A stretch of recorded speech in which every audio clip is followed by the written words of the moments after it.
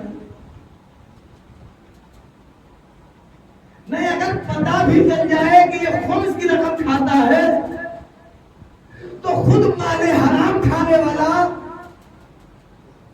اس کے لیے نظریہ یہی قائم کرے گا، جناب دیکھتے نہیں ہے خمس کی رقم کھا رہا جبکہ یہ اپنا حق کھا رہا ہے۔ اس کے پڑوس میں میں رہتا ہوں، صبح خالی بیگ لے کے جاتا ہوں، شام کو بیگ بھر کے لاتا ہوں، رشوت کی رقم لاتا ہوں، یہ میں حلال لا رہا ہوں یا حرام لا رہا ہوں؟ حرام ہے نا؟ سماج مجھے عزت دے گا یا نہیں دے گا؟ روکوں بات، آپ کے یہاں بھی مسجد ہے ماشاءاللہ، ماہ رمضان میں جماعت ہوتی ہے آپ کی، میرے یہاں بھی ہوتی ہے۔ بہت سارے افراد ملک میں ایسے بھی ہوں گے جو ماشاءاللہ متقی ہیں، پرہیزگار ہیں، دین سے وابستہ ہیں، عبادت کر رہے ہیں، سارے ارکان ادا کر رہے ہیں، لیکن جب مسجد پہنچتے ہیں تو لباس تھوڑا میلا ہوتا ہے۔ میں آپ کی بات نہیں کر رہا ہوں، مجھ جیسا مولوی بھی اگر محراب میں ہوگا تو عزت سے اسے صف اول میں بلائے گا نہیں بلائے گا، کیوں؟ اس لیے کہ اس سے مال نہیں مل رہا۔ اس کے اپوزٹ ایک وہ شخص مل جائے جو صرف عید اور بقرعید پڑھنے آتا لیکن لباس اس کا سفید ہے، حالانکہ کردار سفید نہیں ہے۔ آپ تو دور جناب عالی، اگر میری نگاہ مسجد میں پڑ جائے تو مجھے صف اول میں بلاؤں گا، کیوں؟ اس لیے کہ جتنا آگے جگہ دوں گا اتنا موٹا لفافہ مجھے ملے گا۔ ہے ایسا سماج میں یا نہیں ہے؟ میں منبر سے آپ کو رزق حلال بتا رہا ہوں، جو مسجد میں حلال کھا کے آنے والا تھا وہ صف اول میں نہیں ہے، صف آخر میں ہے۔ جو رزق حرام کھانے والا تھا وہ صف اول میں ہے نا یہ بیان؟ تو میرے پڑوس میں رہتا تھا، وہ رزق حلال کھا رہا تھا، میں رزق حلال جمع کر رہا تھا۔ 22 رجب کی نظر میرے یہاں بھی تھی، اس کے یہاں بھی تھی۔ اتفاق سے منتصر بھائی اسے بھی جانتے تھے، مجھے بھی جانتے تھے۔ یہ بتائیے ان کے قدم پہلے کس گھر کی طرف بڑھیں گے؟ اگر اس غریب کے یہاں چلے جائیں تو سوکھید کیا، اور میرے یہاں آ جائیں تو میوہ اور پھل، گھر میں نکالتے ہیں خود حلال کھا رہے ہیں، باہر پہنچ رہے ہیں تو حرام کھا رہے ہیں۔ یاد رکھیے گھر میں حلال کھانا کمال نہیں ہے، بازار اور سماج کے اندر حلال کتنا کھا رہے ہیں۔ اب کسی مولوی سے شکوہ نہ کیجیے گا، مولانا اتنی مجلسیں ہو رہی ہیں، اب آپ پہ اثر کیوں نہیں ہو رہا ہے؟ امام حسین کا کربلا کا فطرہ تم پر میری بات کا اثر اس لیے نہیں ہو رہا ہے کہ تمہارے شکم حرام سے بھرے ہوئے ہیں۔ جملہ کہنے کی اجازت ہے، جب شکم حرام سے بھرے ہو تو امام کے جملے کا اثر نہیں ہوتا ہے، تو کسی ملا کی زبان کا اثر کیا ہوگا اگر شکم حرام سے بھرا ہوا ہے؟ ایک سلوات کرنے اسمت محمد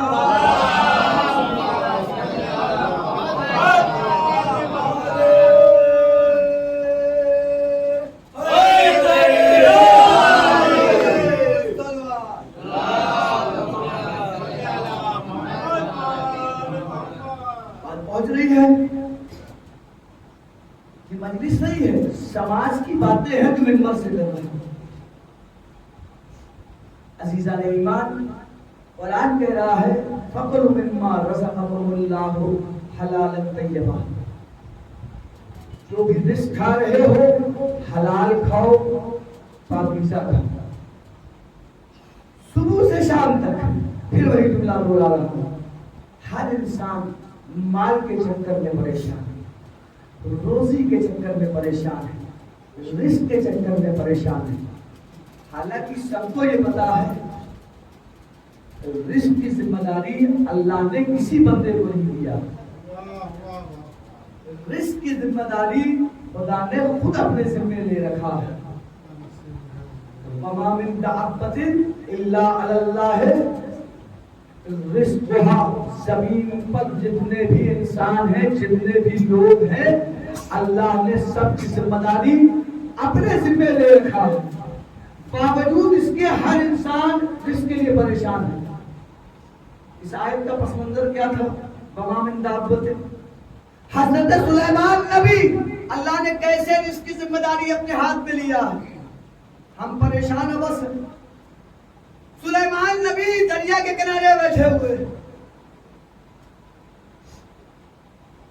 کچھ دیر کے بعد نگاہ پڑی، ایک چیٹی دریا کے کنارے آئی.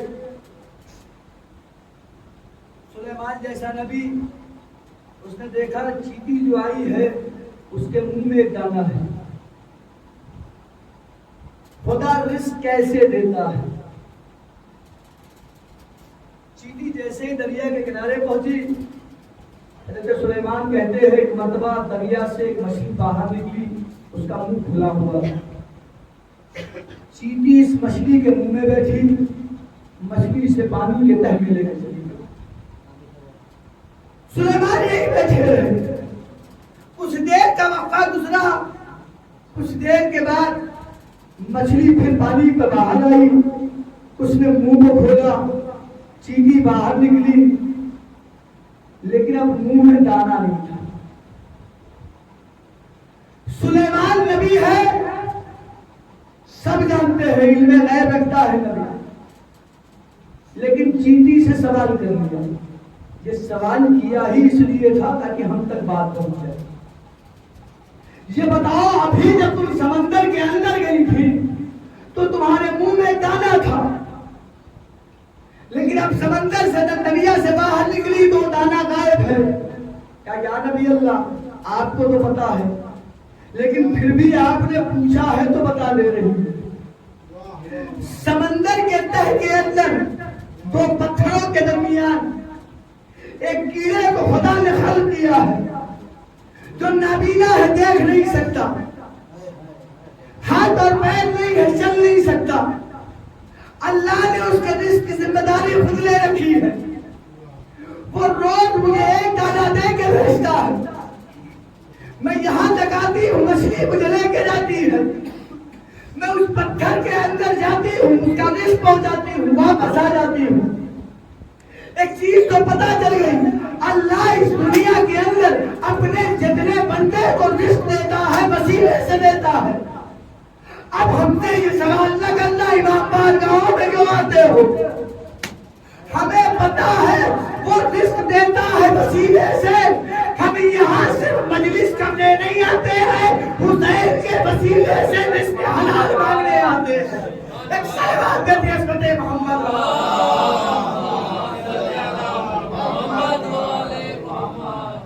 تو اس نے رزق کی ذمہ داری خود لے رکھی ہے. لیکن عجیب بات یہ ہے، اتنا جاننے کے بعد میں پھر یہ کہوں، میں آپ کی بات کروں گا، میں اپنی بات کروں، مجھے خدا پہ یقین نہیں. اگر خدا پر مولوی کا یقین ہوتا تو کبھی مجلس طے کر کے لفافہ وزنی آنے پر دن اور نہ چلاتا. میں کہتا اکثر یہ کہتا ہوں، 18 سال کی خطابت میں نے اکثر یہ جملہ کہا ہے، قوم کے اندر اور سماج کے اندر جو زوال آیا ہے 50% گھروں سے آیا ہے، 50% ممبروں سے آیا ہے. ذمہ داری جو ہماری تھی، ہم نے کہا کچھ، عمل کچھ کیا. جب خدا پہ ہمارا خود توکل نہیں ہے تو پھر ہم عوام کو خدا پر توکل کیسے سمجھائیں گے؟ پیغمبر اسلام نے فرمایا کہ جس طرح موت تمہارے پیچھے چلتی ہے، تمہارا پیچھا کرتی ہے، ویسے ہی رزق بھی تمہارے پیچھے آتی ہوئی موت کا یقین سب کو ہے، خدا کی جانب سے بھیجے گئے رزق کا یقین کسی کو نہیں. یہی فقرہ مولا کائنات نے بھی دہرایا ہے. پیغمبر کا کہا ہوا فقرہ کہ جس طرح موت تمہارا پیچھا کرتی ہے اسی طریقے سے رزق بھی تمہارا پیچھا کرتا ہے. حضرت علی نے کوفے میں یہ فقرہ دہرایا. جس وقت علی یہ فقرہ دہرا رہے تھے مجمع میں ایک سمجھدار بیٹھا ہوا. میں آپ کو بتاؤں سمجھدار کسے کہتے ہیں؟ سمجھدار اسے کہتے ہیں کہ جو اس عقیدے کے ساتھ آئے کہ میں نہ مانوں گا. جس عقیدے پہ آئے اسی عقیدے پہ واپس چلی جائے اسے کہتے ہیں آج کے دور میں سمجھدار. وہ کافی سمجھدار تھا. جب حضرت علی نے جملہ دہرایا پیغمبر کا کہ جس طرح رزق موت تمہارا پیچھا کرتی ہے اسی طریقے سے رزق تمہارا پیچھا کرتا ہے, اس نے کہا علی میں تو کچھ اور سوچ رہا ہوں. میرے مولا نے کہا کیا سوچ رہے تھے؟ کہا یا علی میں یہ سوچ رہا ہوں کہ ایک شخص ہے جس نے ایک ایسا کمرہ بنایا کہ جس کی دیواریں پتھروں کی, چھت پتھروں کی ہے, سوئی کے نوک کے برابر اس میں سوراخ نہیں تھی اور وہ اس میں بیٹھ گیا.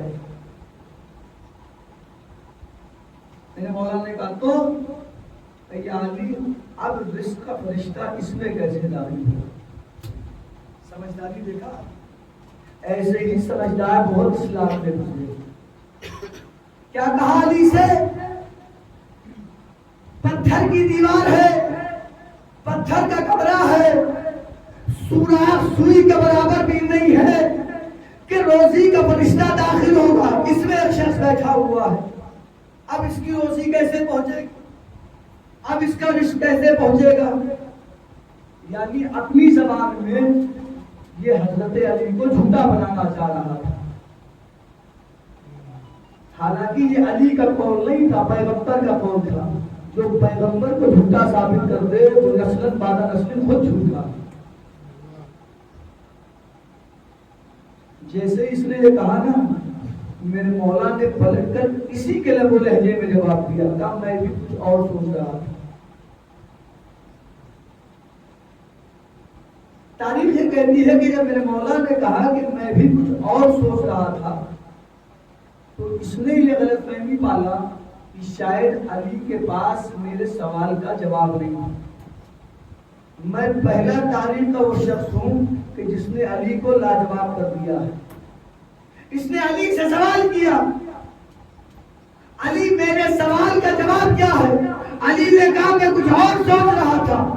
جب اس نے کئی مرتبہ سوال کیا نا اس کی شدت بڑھ گئی اور مجمع علی کی طرف متوجہ ہو گیا. علی نے کہا میں تو تمہارا جواب دوں گا لیکن تم یہ بتاؤ, تم نے یہ کہا کہ کمرہ پتھر کا بنا ہوا ہے, دیوار پتھر کی ہے, چھت پتھر کی ہے, سوئی کے نوک کے برابر اس میں کوئی سوراخ نہیں ہے کہ رزق کا فرشتہ اس میں داخل ہو, تو ایسا شخص توجہ, ایسا شخص زندگی بھر زندہ رہے گا. آپ نے غور ہی نہیں کیا. کیا کہا تھا اس نے علی سے؟ مولا ایک شخص ایسے کمرے میں بیٹھا ہے کہ دیوار اس کی پتھر کی ہے, چھت اس کی پتھر کی ہے, سوئی کے نوک کے برابر سوراخ نہیں ہے کہ روزی کا فرشتہ روزی لے کے داخل ہو. علی نے پلٹ کے کہا تو زندگی بھر زندہ رہے گا. کہ علی تو ہو ہی نہیں سکتا. کہ کیوں؟ کہ جب غذا پہنچے گی نہیں, پانی پہنچے گا نہیں, ہوا پہنچے گی نہیں تو یہ مر جائے گا. علی نے کہا ہو ہی نہیں سکتا ہے. جب روزی کا فرشتہ نہیں پہنچ سکتا تو موت کا فرشتہ کیسے پہنچے گا؟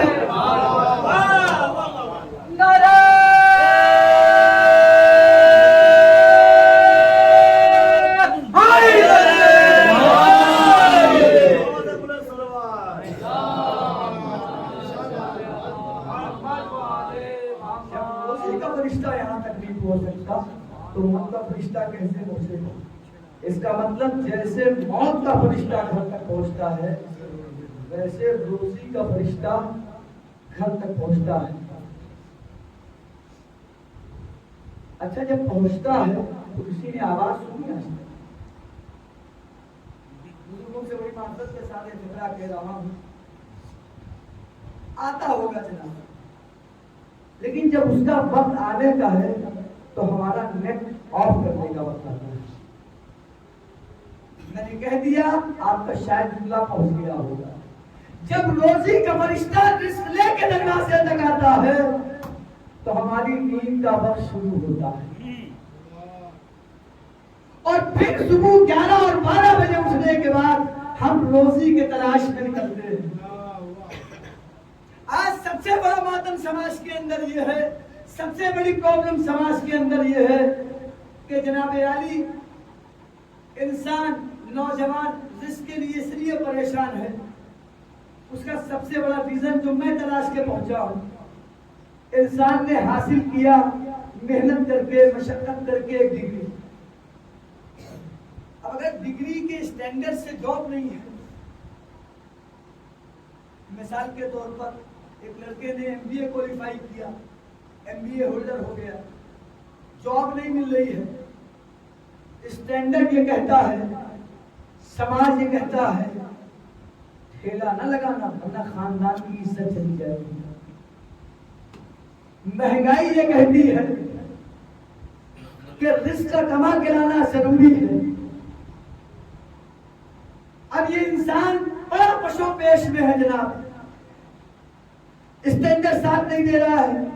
حالانکہ اگر وہ بیچارہ قدم آگے بڑھا بھی دے تو باپ پلٹ کے تانے نہیں دے گا. اسی دن کے لیے ڈگری دلایا، اسی جاب کے لیے کہ تم اب ٹھیلا لگاؤ گے، خاندان کی عزت چلی جائے گی، میرا نام برباد ہو جائے گا. بڑی معذرت کے ساتھ ایک جملہ کہہ رہا ہوں، ایسا کہنے والا ہر باپ ذرا دل پہ ہاتھ رکھے، دل پہ ہاتھ رکھ کے سوچے اس کے خاندان کی عزت زیادہ ہے یا علی کے خاندان کی؟ اس کی اپنی عزت زیادہ ہے یا علی کی؟ کائنات کا امیر جسے کہتے ہیں وہ تو خاندان کی فکر کیے بغیر یہودی کی بات سیکھتا ہے، اور ہم علی کے پیروکار ہو کر کے رزق حلال کمانے سے پیچھے ہٹتے ہیں، شارٹ کٹ ڈھونڈ کر کے رزق حرام کی جانب آگے قدم بڑھاتے ہیں. یاد رکھیے گا رزق حلال یہ صرف انسان کو خود فائدہ نہیں پہنچاتا ہے بلکہ نسل کو بھی فائدہ پہنچاتا ہے، خاندان کو بھی فائدہ پہنچاتا ہے. وقت ہے کہ آدھے گھنٹے میں چیز بڑھا دیجیے. صلوات محمد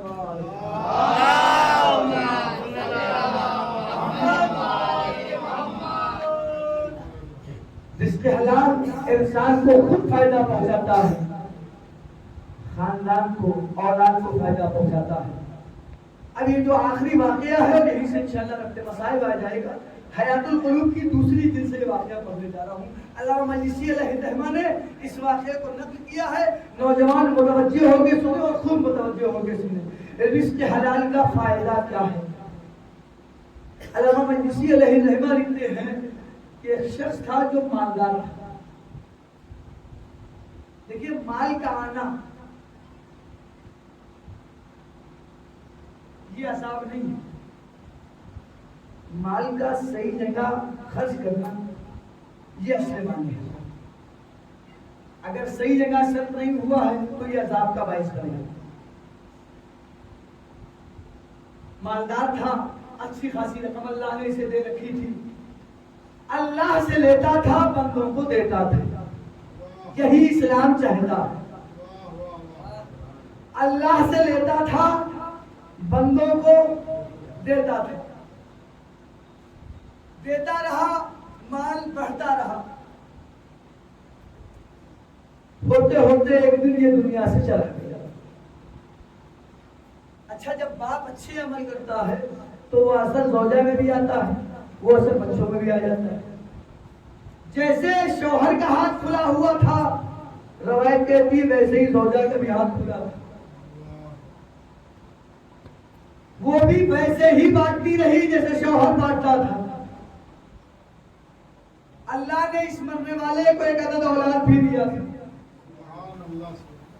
مال بانٹتے بانٹتے وقت وہ آ گیا کہ گھر میں فاقے کی نوبت آ گئی. اب روایت کہتی ہے بچہ تھوڑا تھوڑا بڑا ہو رہا, سماج میں آنے جانے لگا تھا. ایک روز سماج والوں نے بتا دیا, معذرت کے ساتھ ایک جملہ کہہ رہا ہوں, بچوں کو گھر میں تربیت دیجیے, سماج سے تربیت نہ ملے. آج گھر کی تباہی اور بربادی میں سب سے بڑا رول سماج کا ہے. گھر میں ماؤں نے تربیت دینا بند کر دیا ہے تو بچے سماج میں تربیت لینے جانے لگے. اچھا, ماں تربیت کیوں نہیں دے پا رہی, اس کا ریزن بتاؤں. جب سے مال والی گھر میں آنے لگی, اب آگے ممبر ہمیں بھی اپنے دولہے کا ذمہ دار ہوں, آپ کے سمجھنے کا ذمہ دار نہیں ہوں. یاد رکھیے گا, اسی لیے مولا حسن نے فرمایا تھا اپنے لیے زوجہ تلاش کر کے نہ لانا, بچوں کے لیے ماں تلاش کر کے لانا. جس دن سے انسان زوجہ تلاش کر کے آنے لگا اس دن سے عزادار کم پیدا ہو رہے ہیں, غدار زیادہ پیدا ہو رہے ہیں. صلوات بھیجیں خود محمد.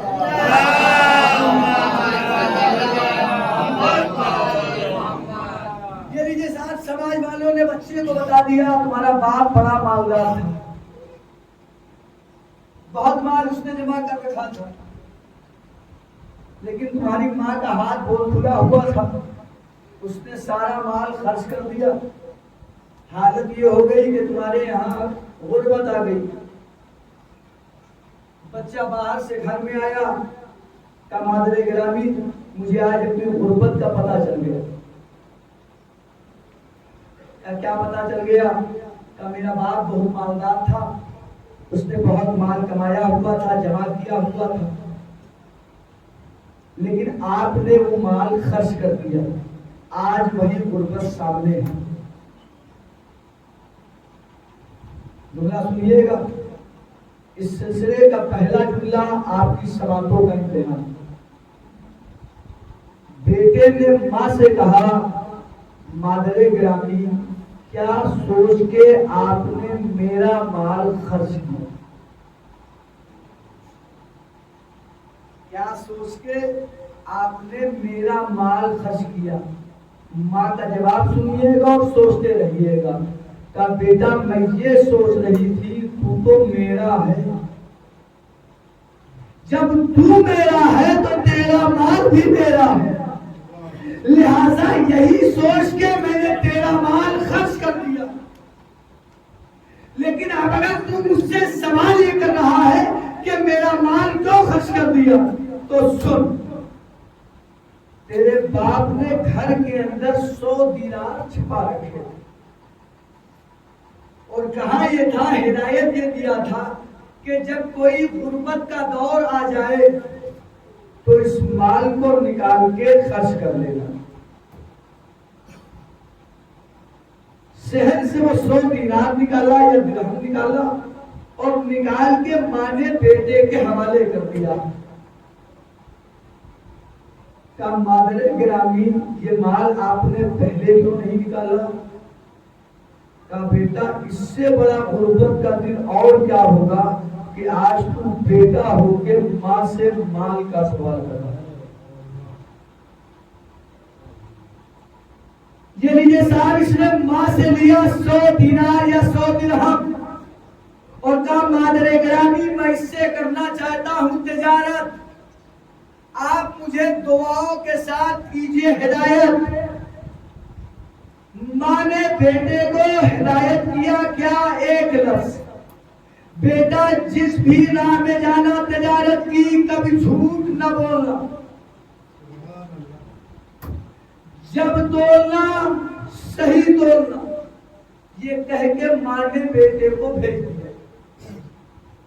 بیٹا گھر سے کہاں کے لیے نکلا؟ تجارت کے لیے. کتنا لے کے نکلا؟ 100 دینار.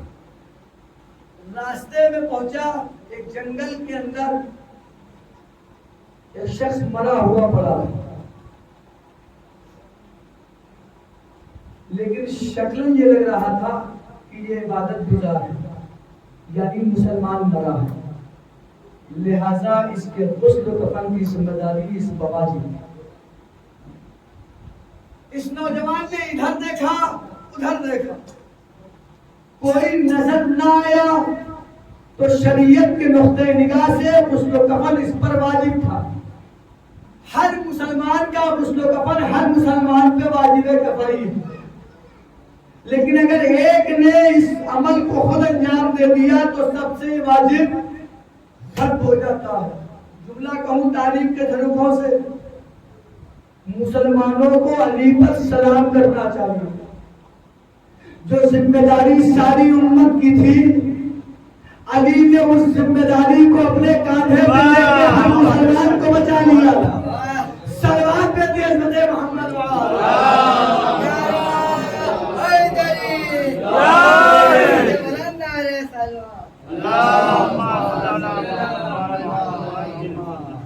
یہ لیجیے صاحب، یہ گیا، اس نے غسل کفن کا انتظام کیا۔ کتنا لے کے چلا تھا گھر سے؟ 100 دینار۔ غسل کفن میں لگ گئے 80 دینار۔ کتنے بچے؟ 20 دینار۔ اب یہ 20 دینار لے کے چلا، سامنے ایک شخص عبادت کر رہا تھا، یہ امیر رکے۔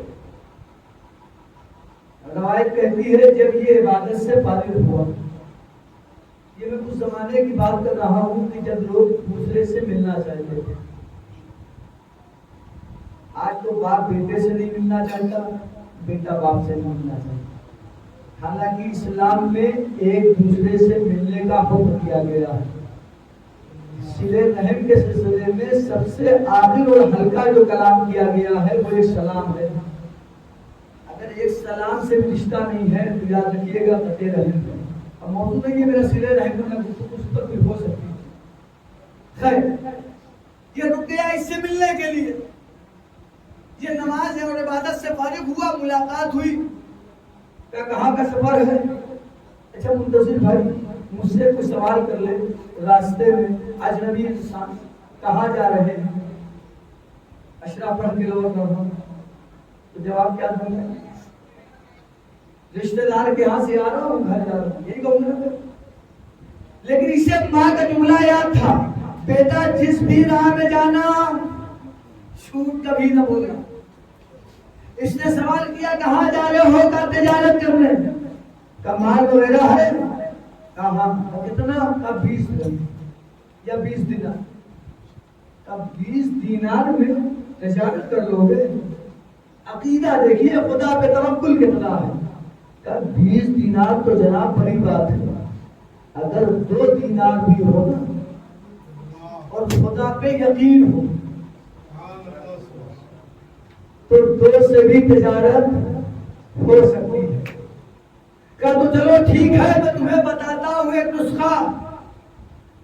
وہ نسخہ کیا ہے کہ یہاں سے آگے جاؤ گے نا تو ایک صاحب بڑے مہمان نواز ہیں، ان کے گھر میں ایک بلی پلی ہوئی،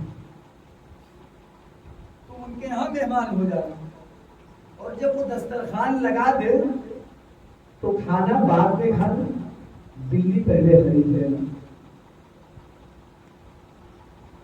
کیسے ہوگا کیا؟ جب تم بلی خرید لو گے تو فلاں علاقے کا بادشاہ جو ہے اس کی آنکھ کی روشنی چلی گئی، تم بلی کو ذبح کرنا، اس کے مغز کو نکالنا، اسے بھون لینا، بھون کے سبوت بنانا، لے جا کے بادشاہ کی آنکھوں میں لگانا، 5 دن لگانا، روشنی آ جائے گی۔ کہاں نکلا تھا یہ؟ تجارت پر۔ کتنا خرچ کیا؟ 80 دینار۔ کتنا بچا ہے؟ 20 دینار۔ یہ 20 دینار لے کے چلا، اس شخص کے گھر پہنچا، ضعیف کے ہاں، اس نے مہمان کر لیا، دسترخوان لگا، کہا کھانا کھا لے، کہا نہیں پہلے یہ جو بلی ہے اسے میرے ہاتھ دے دی۔ کہا بلی لے کے کیا کرے گی آپ؟ یہ کام ہے، ضرورت ہے مجھے دے دیجیے۔ اس ضعیف نے بھی سوچا اتنا رقم بتا دو، یہ لے ہی نہ پائے۔ کہا کتنی قیمت دو گے؟ کہا 20 دینار. 20 دینار کا سودا ہو گیا. میں اگر ہوتا وہاں پر تو جناب دلی تو کبھی نہ کرتی. اس سے فائدہ کیا ہے؟ اگر بندر ہوتا تو خرید لیتا. کہیں اسٹیشن کے باہر کچھ دکھا کر کے 150 کما لیا جاتا. حالانکہ وہ بھی اب دور ختم ہو گیا.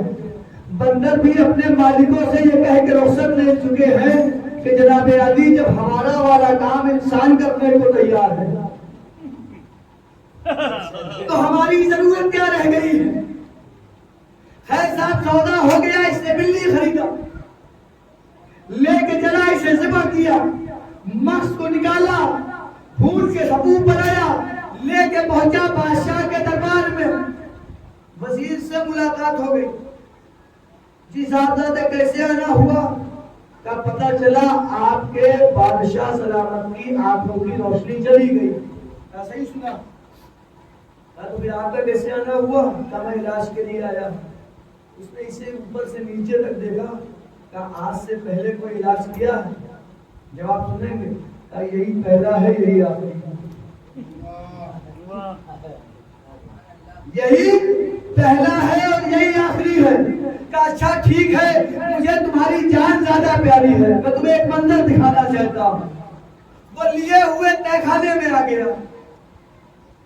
کہا ذرا یہ سامنے جو الٹی لاشیں لٹکی ہوئی ہیں انہیں گن ڈالو, یہ کتنے ہیں؟ اس نے گنا.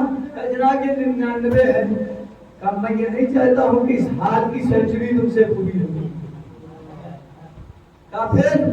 کہا علاج کر لو گے؟ کہا کر لوں گا. کہا اگر نہیں کر سکے تو حشر ہی ہوگا. تو انکار ہوا. کہا علاج ہو جائے گا. اس نے ثبوت نکالا, نکال کے بادشاہ کی آنکھ میں لگایا. نسخہ بتانے والے نے کہا تھا نسخے کے ساتھ زیادتی نہیں ہونی چاہیے, ایک دن میں ایک ہی نیلی لگائی جائے گی. اگر بادشاہ کہے بھی کہ دوسری تو اسے منع کر دینا. 5 دن لگانا, 5ویں دن روشنی آ جائے گی. اب مجھے نہیں پتا اللہ نے 5 ہی کے صدقے میں شفا کی ہے. اس نے 5 دن ثبوت لگایا. بادشاہ کی آنکھوں کی روشنی واپس. جیسے ہی روشنی واپس آئی بادشاہ نے کہا آدھی سے کیا پوری سلطنت تمہارے حوالے. نتیجہ جو مجھے لینا ہے جسے آپ کہتے ہیں ٹیم کا بند, وہ مزیدار ہوگا انشاءاللہ. اور خالی یہ سلطنت تمہارے حوالے نہیں بلکہ میرے ایک عدد ہے بیٹی, میں اس کا عرض کرنا چاہتا ہوں تم سے کہ یہ تو تبھی ممکن ہے جب میری ماں مجھے اجازت دے دے. یہ نیچے صاحب گیا اور ماں کو بھی لے آیا, اجازت ہو گئی, شادی ہو گئی, بادشاہ کی حکومت کا مالک ہو گیا. کچھ دنوں کے بعد یہ گھر کو چلا تو جس نے نسخہ بنایا تھا اس نے شرط لگایا تھا کہ جب نسخے سے آرام مل جائے گا اور مال ملے گا تو مال میں آدھا آدھا ہوگا. یہ صاحب جناب کچھ دنوں کے بعد گھر کو چلا, اونٹوں پہ مال اور زیورات لوٹ کیے گئے. اچھا میں ہوتا منتصر بھائی چچا تو کیا سوچا, آج یہ راستے میں نہ ملے تو زیادہ بہتر, سارا اپنا ہو جائے. لیکن یہ دل ہی دل میں دعا کر کے چل رہا ہے پروردگار کو مل جاتا, جس سے آدھے آدھے کی بات ہوئی. یہ لیجیے صاحب اسی جگہ پہ پہنچا تو ملاقات. سلام علیکم. علیکم السلام. کیا بھائی نسخہ کام آیا؟ جتنا بتایا تھا اس سے زیادہ کام آیا. کہا پھر جو معاہدہ ہوا تھا, کہا اگر معاہدے پہ عمل نہ کرنا ہوتا تو راستہ بدل دیتا. اسی لیے تو یہاں تک آیا ہے. آدھا آدھا مال بن گیا.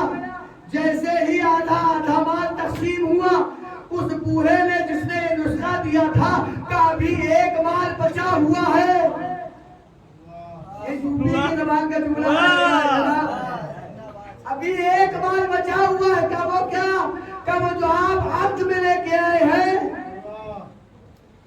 بھی آپ کے نسخے کا نتیجہ نہیں ہے، میرے بتائے ہوئے کا نتیجہ ہے۔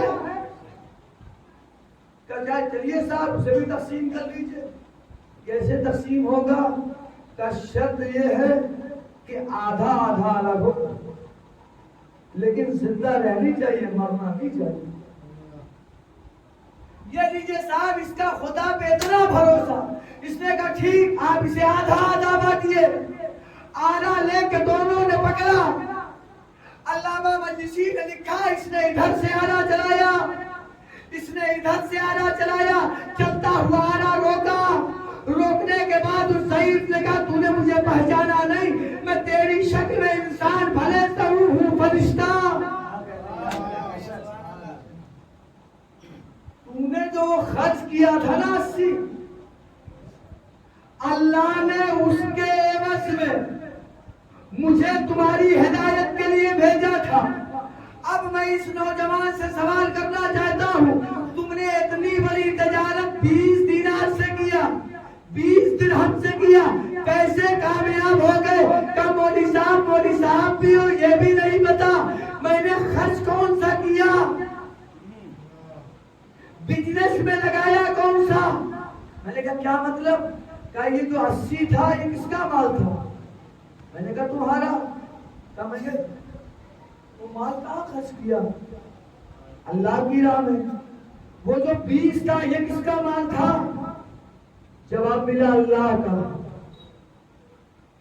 اپنا والا مال میں نے راہ خدا میں لگایا، اللہ والے مال سے میں نے تجارت کیا۔ اب اگر اللہ والے مال سے تجارت کیا جائے تو کیا اس کے بعد بھی کامیابی نہ ملے گی؟ اس کا مطلب یہ ہے کہ وہ رزق کسی انسان کو کامیاب نہیں بنا سکتا ہے جو رزق صرف اپنے کام آئے۔ ہر وہ رزق کامیابی کی سند دلا سکتا ہے جو رزق کسی بندے خدا کے کام ہے۔ عزیزوں، وہ جان کس کام کی؟ جو صرف اپنے کام ہے۔ جان وہ کام کی ہے کہ جو کسی بندے کے کام آ جائے۔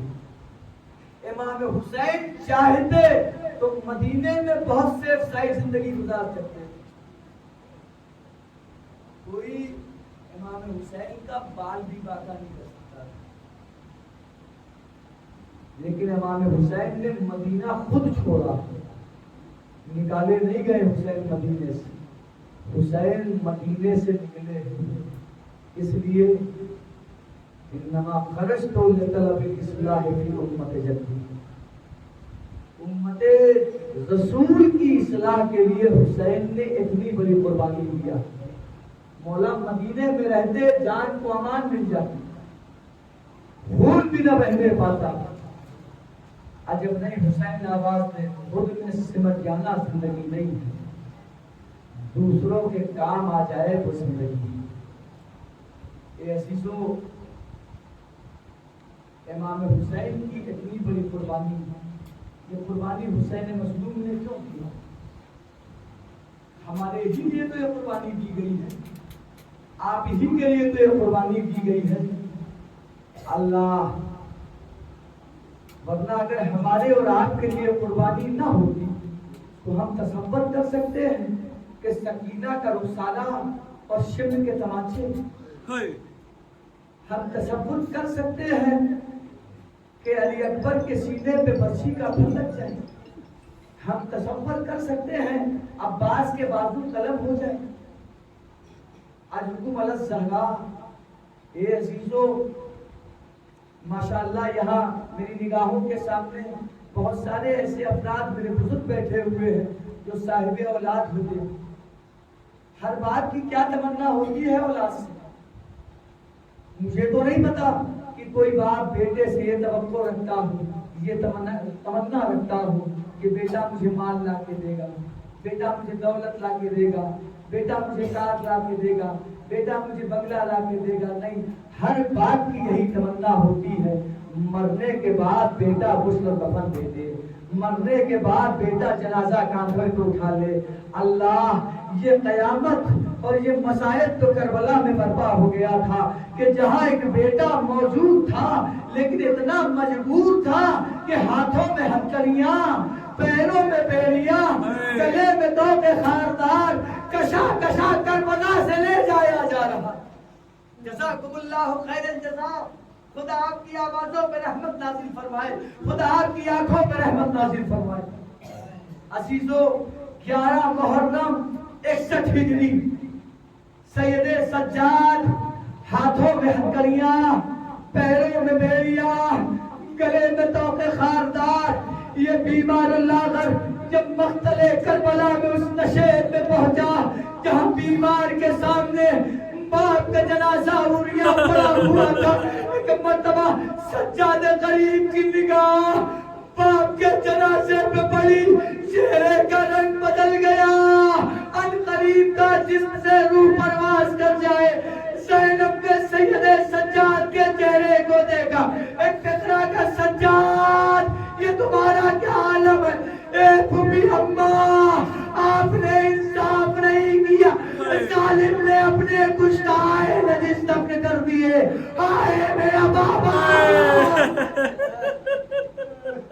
جزاکم ربکم خیر الجزا. میرا بابا زیر آسمان اوریا پڑا ہوا ہے. تو اس وقت زینب نے بیمار بھتیجے کو تسلی میں ایک لفظ کہا، اے سجاد میں نے نانا سے سنا ہے تیرے بابا کا روزہ یہی بنے گا، دور دور سے زیارت کے لیے زائر آئیں گے. سجاد کو تسلی ہو گئی. آخری فقرے روایت کے میں نے مصائب ختم کر دیا. اب امام جہان خود فرماتے ہیں ابھی تک جو پھوپھی مجھے تسلی دے رہی تھی ایک مرتبہ اس پھوپھی کے چہرے کی رنگت بدلی.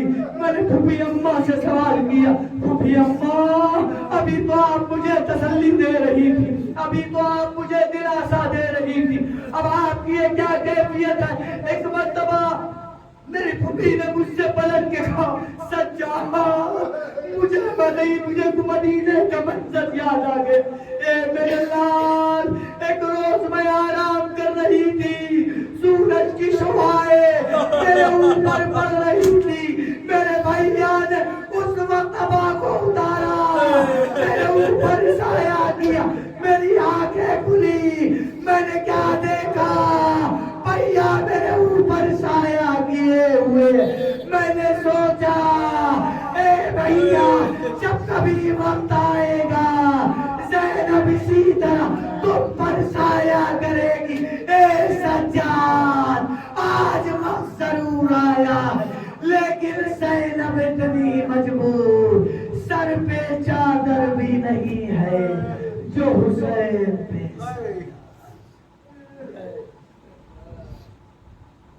سیالم الذین سلموا ایم القلبین ینقلب. ربنا تقبل منا انک انت السمیع العلیم. انا للہ و انا الیہ راجعون. ایک دفعہ سے مطلب الحمد للہ رسول توحید کی تلاوت فرما کر مضمون مجلس منعقد کی گئی ہے. ان سب کی ارباب کو استفاد پڑھ سکتے ہیں.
پڑھا دیے گا. یا حسین یا حسین یا حسین یا حسین یا حسین یا حسین یا حسین یا حسین یا حسین یہ نوح والی سکینہ کا تھا او بابا یہ نوح والی سکینہ کا تھا او بابا یہ نوح والی سکینہ کا تھا او بابا یہ نوح والی سکینہ کا تھا او بابا پردے ظالم سے مجھے آ کے چھڑاؤ بابا یہ نوح والی سکینہ کا تھا او بابا یہ نوح والی سکینہ کا تھا او بابا یہ نوح والی سکینہ کا تھا او بابا یہ نوح والی سکینہ کا تھا او بابا یہ نوح والی سکینہ کا تھا او بابا یہ نوح والی سکینہ کا تھا او بابا یہ نوح والی سکینہ کا تھا او بابا اس کے کسی سے گلا باندھ لئی انہوں نے میرا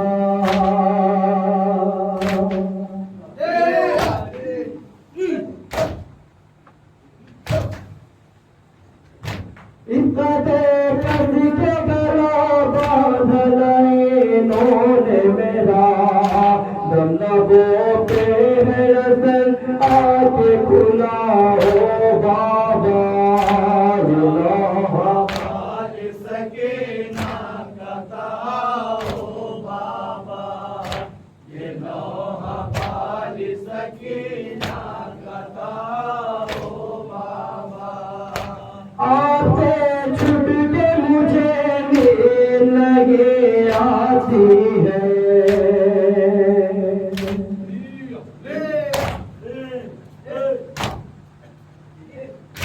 آپ سے چھٹ کے مجھے نیند لگے آتی ہے آگے سینے پہ مجھے اپنے سلاؤ بابا یہ نوح والی سکینہ کا تھا او بابا یہ نوح والی سکینہ کا تھا او بابا شمنے مار تماچے میرے کو ہوئے چھینے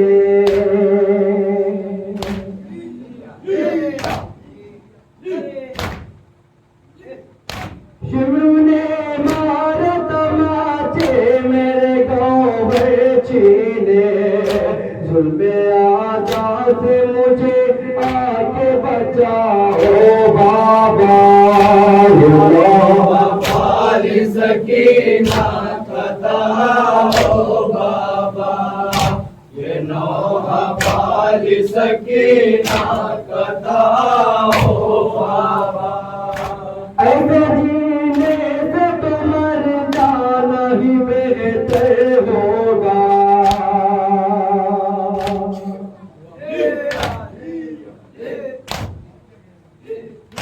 ایسے جینے سے تو مر جانا ہی بہتر ہوگا اس جہاں سے مجھے پاس اپنے بلاؤ بابا یہ والی سکینہ کا تھا او بابا یہ نوح والی سکینہ کا تھا او بابا امتحان لیتا ہے مجھ سے میرے الفت کا یزید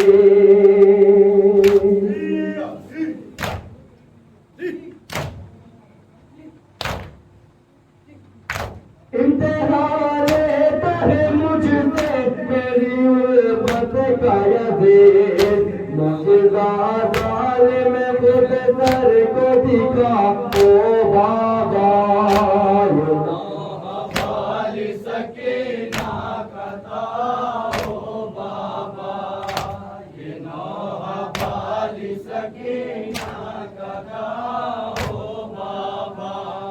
میں ہوں پھیلائے ہوئے دامن ارماں بولا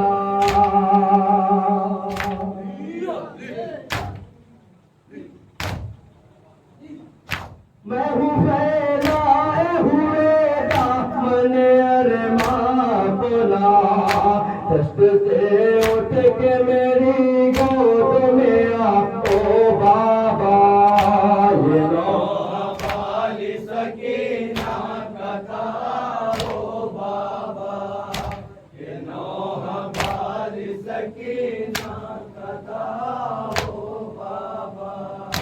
پہلا سب بتائے بال سکینہ کے رمو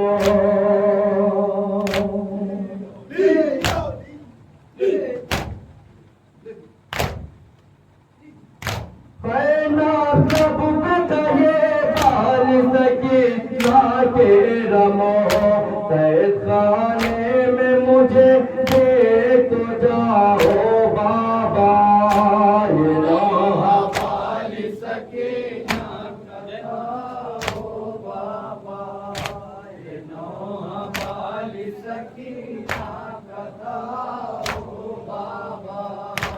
خود ظالم سے مجھے آ کے چھڑاؤ